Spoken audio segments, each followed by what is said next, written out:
Arlene from Adelante with Arlene. It is a beautiful Sunday and about 3 o'clock. I am really bored. Yeah, the husband just went to work. I am bored. And I'm so tired of being home. Well, we know why I'm home. Because I refuse to, be out there too much.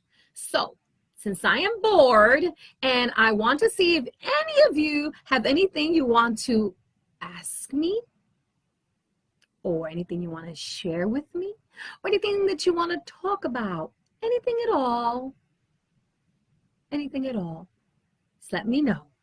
So I'm going to sign off and I'm going to post this and you're going to let me know in the comments if I should get back on again. I didn't put my good lighting on. It's kind of a little dark in here. I need that good lighting. Are you on? Let me know so that I can answer your question. So I'm on a different screen, so I won't be able to know. Storm, that's a good name. Let me know. Hey! First I want to ask you, how did you get that name, Storm? Was it your birth name or something they named you after, if you don't mind me asking you? That's a great name. I know you've been on before, and thank you for that. So, okay.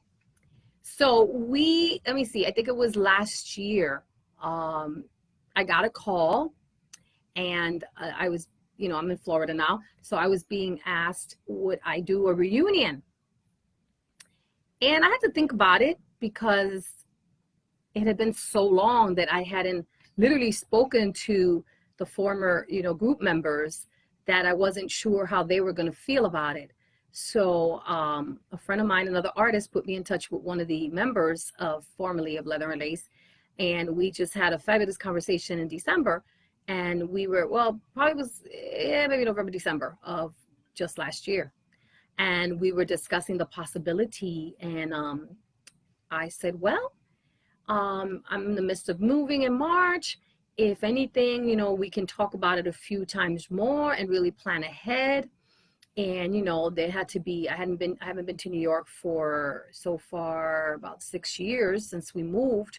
So I said, we would have to join back in again and kind of catch up, man, just catch up. It had been too many years and reunite as the new people that we are, because life has gone on for each and every one of us in that group. And we've all gone on to do, great things. And I've gone on to record many, many, many songs after that maybe you might know, maybe you don't, because I did do songs, Christian song. I did a song with Carlos Barrios. I did a song, with Freddie Lopez, also just a couple of years ago here in Miami as well. So life, once I broke up with Leather and Lace and I went solo, I continued for a long time until I became a Christian, and I made a decision to just stop because music had changed. So the answer to that is, it wasn't the plans for somebody whom really dearly wanted us to join together, an owner of a club, and it was not going to be in Manhattan. It was going to be close to Manhattan, like, not far away at all, but it was going to be somewhere a little bit more upstate. And he really wanted us together, and he's a fan of us all, including myself solo. So then, of course, the COVID-19 came, and so therefore all that is on hold. And I ain't going nowhere. Who knows for how long, right? So you never know. We may one day do it virtually. I don't know. But thank you for asking that. And your parents, I read what you wrote there. Oh, I see. Okay, so it's your birth name. That's great. Well, my parents, they named me Arlene because while they are originally from Puerto Rico, but they have been in New York since they were like 19 and 20 years old, and they brought me up. Obviously, I was born in New York. They named me Arlene because they didn't want to give me a name that might be, we weren't ashamed of our race. They gave me an American name. How's that? And honestly, in my case, that name worked because when I was doing We Can Work It Out, you know, people will judge people, and I'm talking about radio people as well. When they heard me singing We Can Work It Out, they just saw the name Arlene, and well, they saw the picture too, but they didn't. Some of the fans that didn't see the picture, some of the that were there, and I was doing a radio station in New York that was predominantly R&B. And here I was being played top 10 on that station in New York. Other than the Hot 103, I was being played at another top station. And I remember hearing from them when I got on their stage, from some of the fans, oh, wow, I didn't know that you were Hispanic.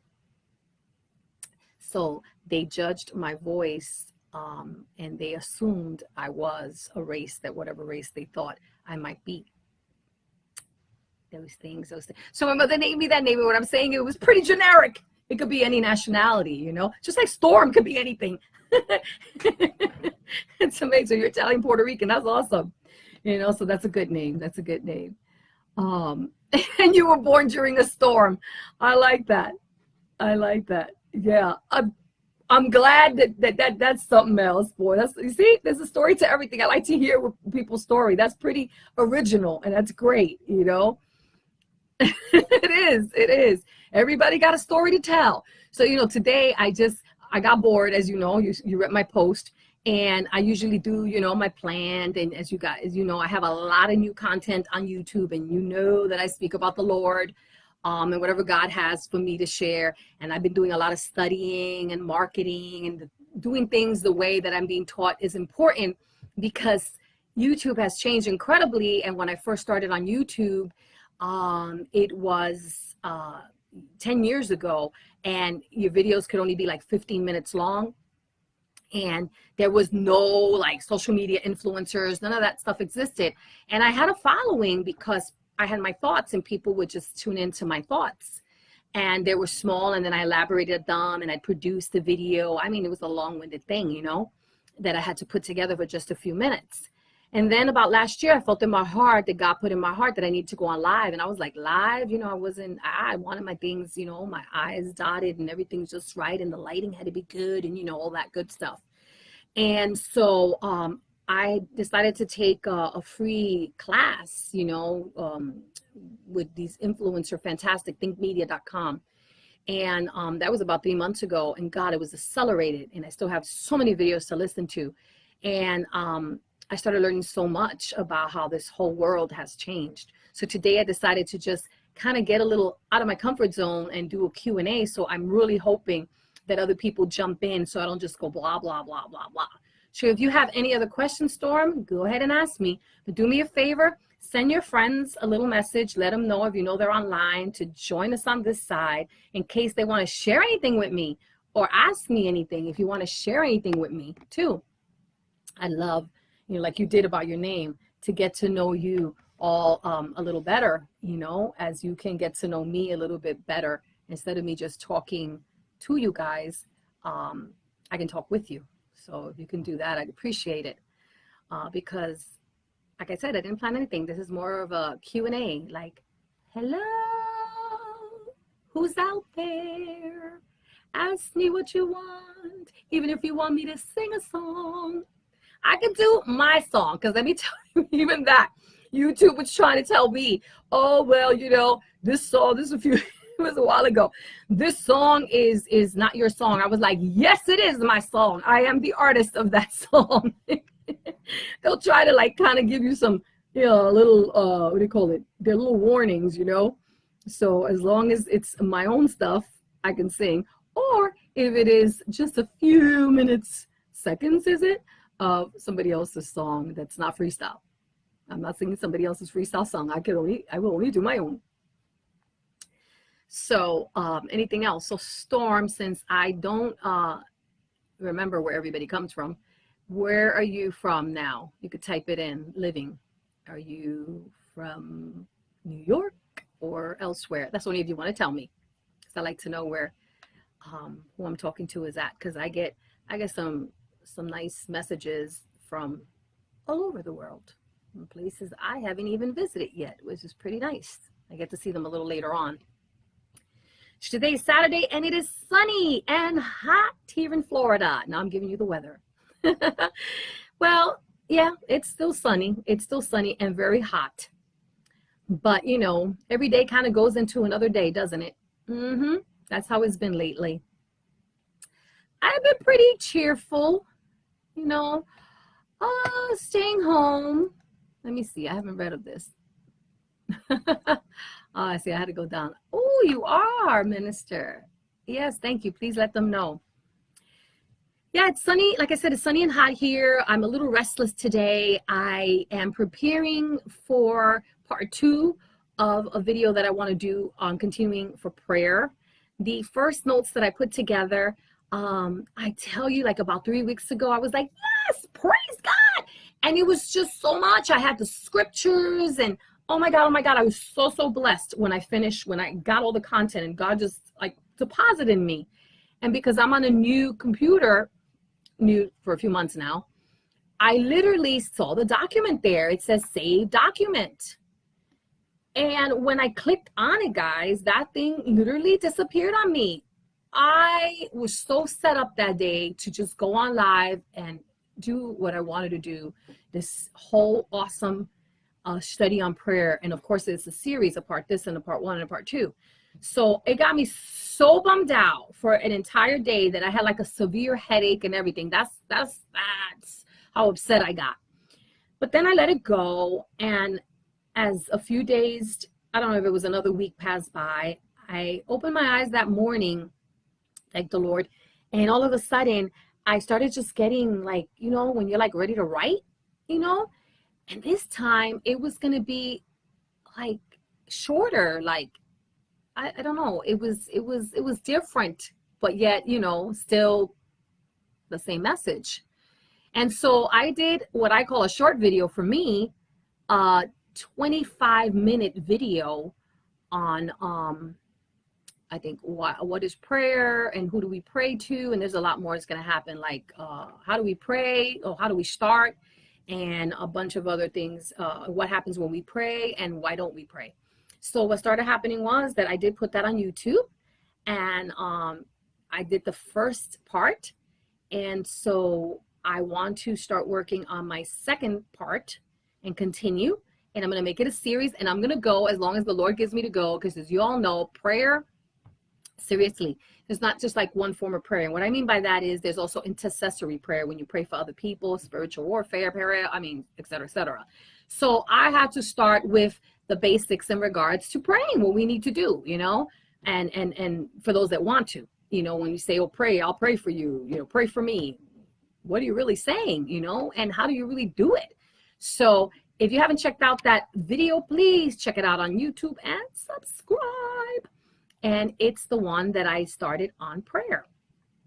Ever since I started revamping in regards to putting a new picture on the YouTube and getting back into learning so much more and fixing my titles, I started getting more subscribers. And I thank God for that, because as a minister of the gospel, as you are, Storm, you know that you put your heart into all you do, and you just want to know that you're not just doing it for yourself. But God did put it in my heart that if it's even for one person, that I must do it. So you're originally from the Upper East Side. Yes. Okay. Whoa, you live in somewhere I've never been to. Okay. Okay. Oh, wow. You did music as well. Yep. You did accomplish something, Storm. My first demo, I got signed when I was 19 years old to my first recording contract in New York City. But my first demo probably might have been when I was about maybe 17. And as you know, things were, I don't know if you know, but I know because I'm older. I'm old. Things were so different back then. We know there was no YouTube, that when you had to do something, you auditioned, and, you know, and it's just completely different. So what ended up happening was they needed somebody, and they paid me to do a demo for another singer that was established in Miami, which was much older than me. And so I ended up doing the demo. And of course, I fell in love with the song, and you get to do the song, and you get paid, and you're hoping that that person does not take the song so that I could have recorded the song. but she took the song. So I ended up not recording it, but it was my first experience in the recording studio. I was 17 years of age. So at 19, I went and I auditioned in the Bronx, in I think it was Frankie's Grill Bar, something, whatever. It's in that area. Whoever is in from the Bronx knows that area, or PC's and Riddlers and all that was at. And so when I auditioned, I was 18 that time. I was so ignorant. I signed an agreement, and the guy right away wanted, oh, we're gonna make you, a singer, whatever. But somebody heard that this young girl had auditioned there, and that man came to meet me. I don't know how, through somebody else, because there was no other way to get in touch with, right? Same area. I can't even remember exactly how I met the man that became my manager. And he said, I could get you a record deal. So I got myself out of that other contract at that early age. And 2 weeks later, I already got a record deal, and I'm in the studio doing Tender Heart. And then I was asked, because Tender Heart was written about me by my friend on my mother's stoop. I've said that a whole lot of times. There was no leather and lace. And then they asked me, did I want to go solo, or did I want to form a group? And I said, I'll form a group, because I was shy. Believe that? I was shy? Me? Yeah, I was shy. So, and I had no stage experience. So I recorded Tender Heart, and then they asked me, what did I want to name the group? And since I was called Leather and Lace, well, I used to work at TSS and I wore a lot of leather and lace. I named the group Leather and Lace. They said, do you want 2 girls, or do you want one other girl, leather, lace? And I said, I want a 3-girl group. And that's how it happened at the age of 19. So I made a mistake, but got myself out of that mistake, thank goodness. So even though that storm, whatever, it didn't happen for you in that manner, it's okay, because there's so many other things in my life too that didn't happen the way exactly I wanted them to happen. And yet it led you to where you're at today. And that's exactly what I'm grateful for. And I know you're grateful for as well. So you're 30, what? You're 33. Oh my God, 33. Good age. What was, oh, wait a minute. Wasn't that Jesus's age when he started his ministry? I am going to be, drum roll, December 12th. Don't forget that date, December 12th, 12/12. I'm going to be, woo, how old? How old do you think, Storm, I'm going to be? How old do you guys think I'm going to be? I got to watch it, There's nothing you can do about neck when you get older. The only thing you can do is surgery. And I am not having no surgery. So I'm not going to tell my age until you guys ask me. Okay. I'm reading here, guys, whoever's watching. I have someone participating, and you can do the same. Ask me a question. Share about your life. Okay. Let's see. So, Storm, you're telling me, and you're telling me that it was really hard, but I still have the demo. Oh, you still have the demo. I still have my first demo too, the one I told you. In my case, my demo's in a cassette, in a white cassette. I remember the label, it says white. Seriously. I still hear myself, and the voice was so like young, I don't sing the same way as I sang. It was like there's an innocence to when you start singing, where your voice is just, I don't know, sweet. I can imitate that other way I sang Tender Heart, but that's not really the way I sing it now. So Jean, you said, I know. What do you know, Jean? Tell me what you know. And Storm, you're asking, oh, okay, December 12th. Oh, you're saying you were nasally, Storm? Storm is telling me she was nasally when she did her demo. I wasn't nasally. What I was is I was like, okay, let me try to imitate myself. I think it went, I have a tender heart and a strong desire to be someone who's shining in the light. I gotta do what's right for me. Well, I sing it now. I have a tender heart and a strong desire to be someone who's shining in the light. I gotta do what's right for me. So it's like I can imitate the old me because it was me, that young, innocent 19-year-old girl. But now I'm a drum roll 56 young old woman. So I've been singing for years, so I sing it with a but you know, that young innocence that came with that song, that's why I really never wanted to redo it, because I don't know, it just, I wouldn't kind of want to roar when I sing that song.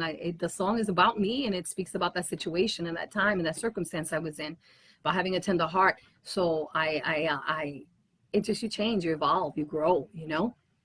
So Jean. So first of all, Lecky, how do you pronounce it? I'm so sorry. I'm gonna say Lecky. You are from my time. Yep. Well, for the same era, the same time. I was always hanging out. So Jean, I am from the Bronx, definitely boogie down Bronx. I'm a Castle Hill girl, born and raised in the Bronx. But Lecky, I loved hanging out in Brooklyn. I can't remember half of the places I hung out in Brooklyn, but I gotta be truthful. I love me them Brooklyn guys, and I married me a Brooklyn man.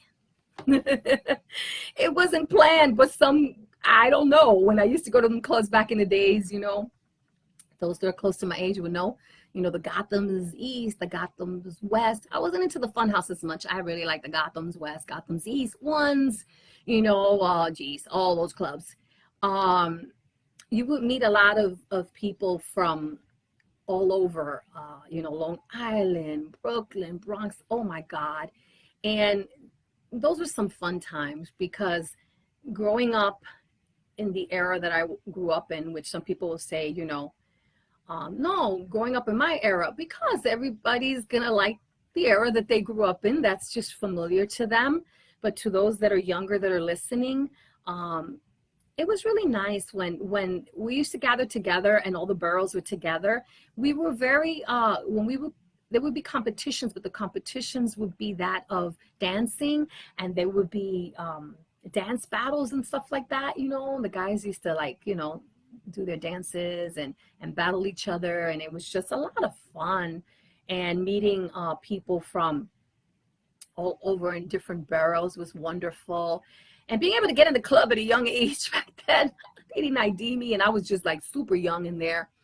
And I looked young, because I tend to look a little younger, so you could imagine. But I still got in there. Sing. No, I don't. I believe in photoshopping for, unfortunately, I mean, it's just the way it looks flawless, and I don't care, because I know it's Photoshop for people. If you're doing a flyer, if you're doing a picture for promotional purposes, photoshopping is good. It makes it look seamless and flawless.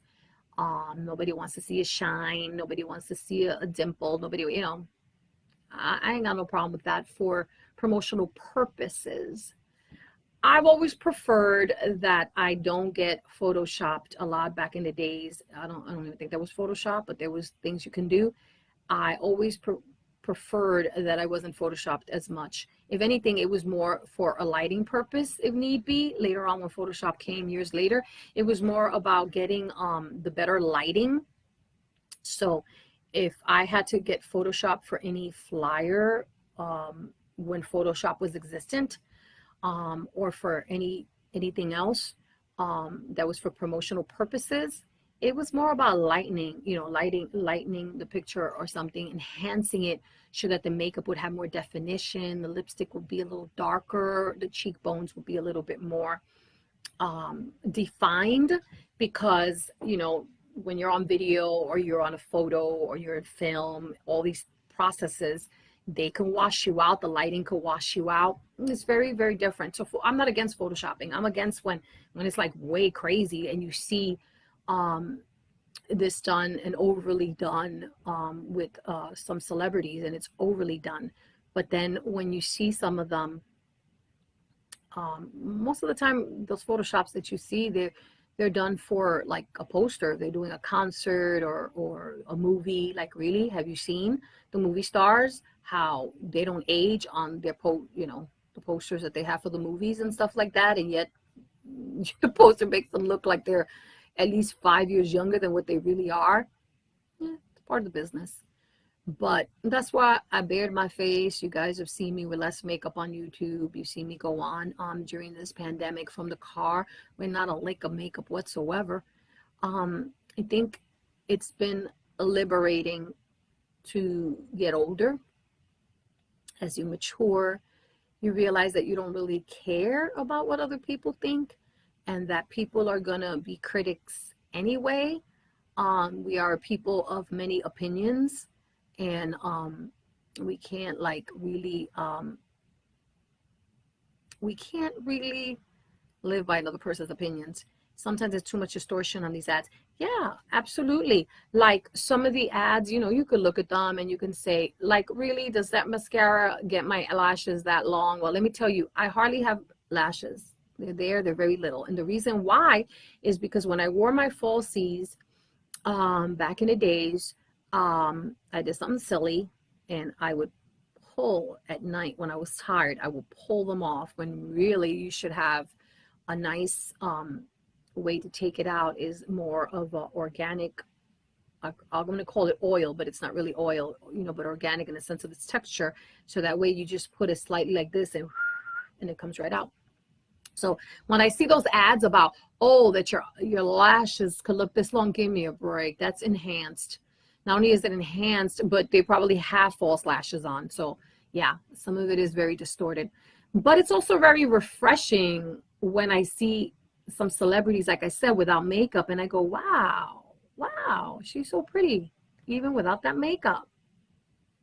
Because there are some, I think J-Lo looks fantastic even without makeup. As a matter of fact, she looks young.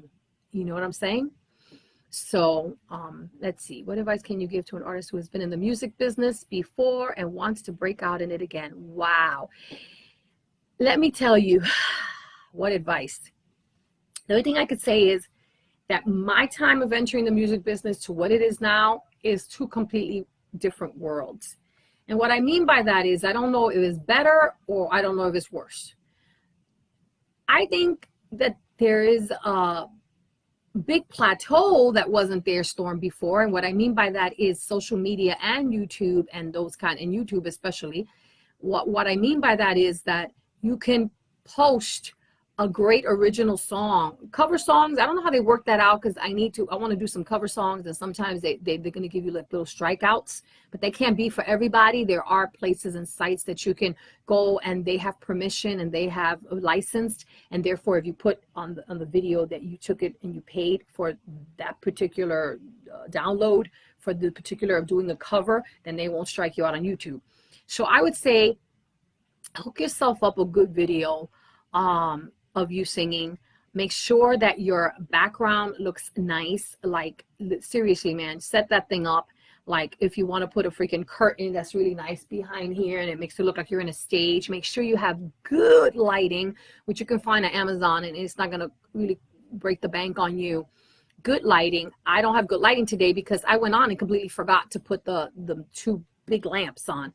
So, you get your good lighting, get a good mic, record yourself and go for it. And I think that that's the biggest and the best plateau these days in regards to getting yourself out there, because so many known artists, celebrities, singers, professionals, you hear them mention how they found so-and-so on YouTube.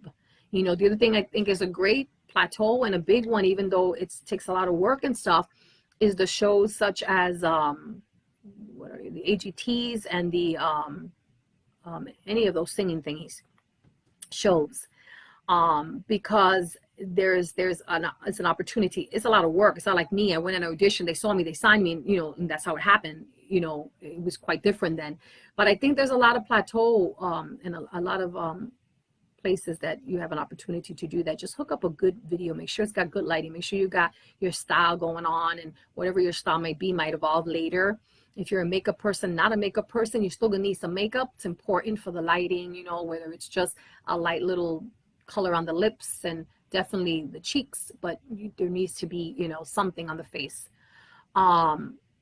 So I go for it in the manner of, you know, the YouTube plateau to start doing those great videos, simple videos. You can be sitting on a chair, for goodness sakes, or outside, wherever.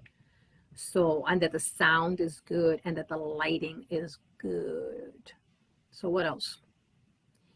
I hope this silly thing don't cut me off. I want to start singing, you know, from home. But like I said, even when I sing a Christian song or put it in the background, right away, they give me like a strike saying, you know, you cannot, this video will not be shown internationally. It will not, we will not take this video off. I'm like, I get that, because, you know, you want to protect. So you have to kind of look into that. And I'm doing that right now because other people do it. So there has to be a way of doing it through certain venues. Okay. You're welcome. And Storm, what I say too is be true to yourself. Like I said, it's just different as it used to be than it used to be. But I think people can shine. There's so many celebrities going online looking at dancers, looking at singers, looking at songwriters. I love Songland on TV because I love that these writers get the opportunity to go and sing, and they sing daggone good. Some of them might have not just been able to progress as singers, and they go and they present their song that they wrote, and they feel is a great fit for a particular artist. So they've had like people like John Legend looking for music, the Jonas Brothers, I mean, on and on and on. And what was his other name? The one that used to be with Black Eyed Peas. I mean, it's a good show. Because the other thing, I don't know, Storm, do you write songs? Because I wrote my own first song in 1989. It's called Who Will It Be? And I recorded it. Money is in the writing. Sing your own song. Make sure that you get your publishing hooked up. BMI or ASCAP. Those are the only two existing. You know, I'm a BMI, don't matter, same thing. They'll collect your money for you, but it's important to protect your writers. Very important to protect it if you're a writer. And there's money in writing. Because as an artist, you can sing a song like the songs I sang. I didn't write them songs, even though To the Heart was written by my friend and inspired by me. I didn't write it. So, but I can't make money for the rest of my life off that song, you know? Okay, so Storm, I had a whole bunch of notebooks too. And what I did was, if I didn't know how to, you know, compose a song, which now, again, you can Google that and they will even give you an outline. My musician back then, he just basically said, you know, let me give you a format. Let me show you what the format is. He's a composer. And he saw my notebook and he said that in these 2 pages I literally had 2 songs. That's how much, you know, in these two, I had more than 2 pages, but in these 2 particular pages. And that's how I created Who Will It Be with mine. And if you write with anybody else, Storm, if you write with anybody else, so you got to remember that even you might have written 75% of that song lyrically. If that person had any input in it melodically, or even in giving you a hook, they still get 50-50. It becomes 50-50. I recorded a Christian song called Vamos a Bailar. I did this song in 1996, I think it was, for Christian Music Network. It was on a CD called House of Faith. And House of Faith because it was house music. And although I wrote at least 75% of that song, it was the producer who actually wrote the hook, and he and I did the melody, so it was a 50-50, and that's how it is. It's 50-50 on in BMI. So these are things that we always got to remember. The other thing I advise is I've spoken to some people that even artists, you know, some artists, let's say, that might have cut a record or 2, and they're writing new songs. I think the thing we have to remember to be open to, because as a singer, songwriter, is that it takes a team of people, that there's nothing wrong with listening to the feedback or even the constructive critique from someone who is worth critiquing you, somebody that has experience to critique you. And sometimes we're so set in our ways that we want it this way, I used to be that way many times in my life. And I had to learn, and I learned it when I came to Christ Jesus, and I produced, directed, wrote the first play I've ever done. Never thought I would ever do such a thing, called Were You There? And I put it out in New York City and a community theater at the church I was at. And we did it 3 summers in a row. And I had people that were not church go there and really love it, the production. I had to learn and had to direct. I know I'm having lags because I can tell here on the video. I don't know if I'm stuck.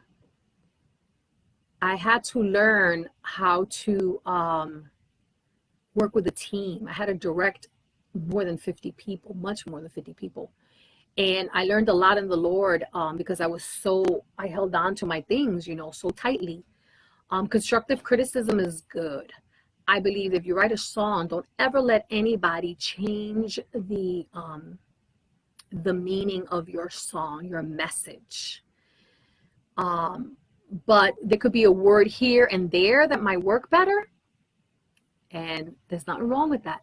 Then I'm going to get a writer's credit because they change one word and say, well, this word might sound better than this word, rhythmically. So learn to be open to that, to constructive criticism. I gave somebody an opinion about something, and I felt that they needed a hook.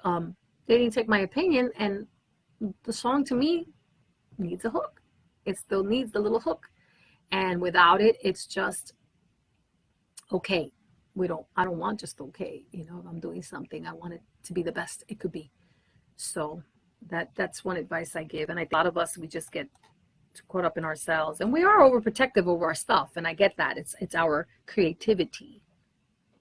I like to listen. Doesn't mean I'm going to agree always.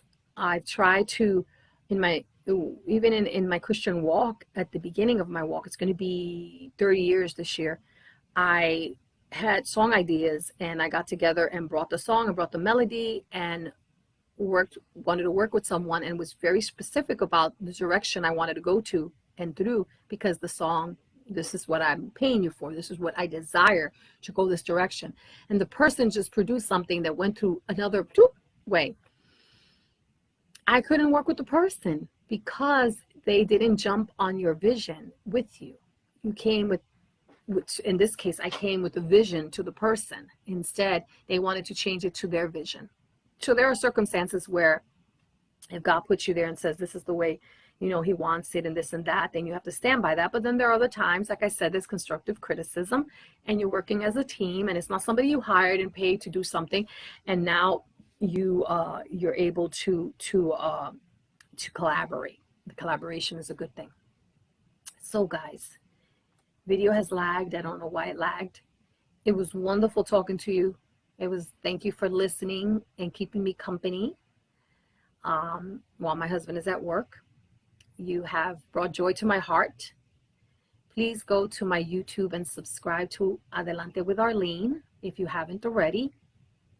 Please know that I put a lot of content there. I've also have past performances and interviews with other people that I've met along the way in New York City. And I also have a series called My Thoughts, where I started when I was blonde and I was single. And I'm going to be putting that series together even more so. I hope you get blessed by those videos. Please subscribe. It is important in YouTube that you subscribe. It's not just view, it's subscribe. I cannot even monetize unless it was like a way hoots of subscribers. That's just the way it is. But for me, it's mostly about all the little technical stuff, the thing, the analytical aspect of it, so they can open it up more for me to be able to get affiliations and recommend products to you guys. And then it would help me be able to sign up for the affiliation, which not only will I make a profit eventually of that, but it also I'm honest, and I'd like to say, hey, You know, oh, what's the lipstick color I had on? You know, boom, I'm going to give it to you. What's the camera? What's that? Ooh, you know, or what's that site for this and that to the music? You know, anything that I do of that nature and I've signed up, I would be able to get my affiliators. So thank you so much for listening to me, Arlene. This is Adelante with Arlene, which means going forward.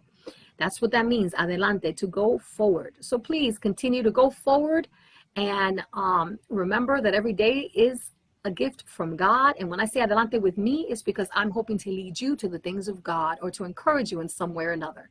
So God bless you y sigue adelante. Till next time.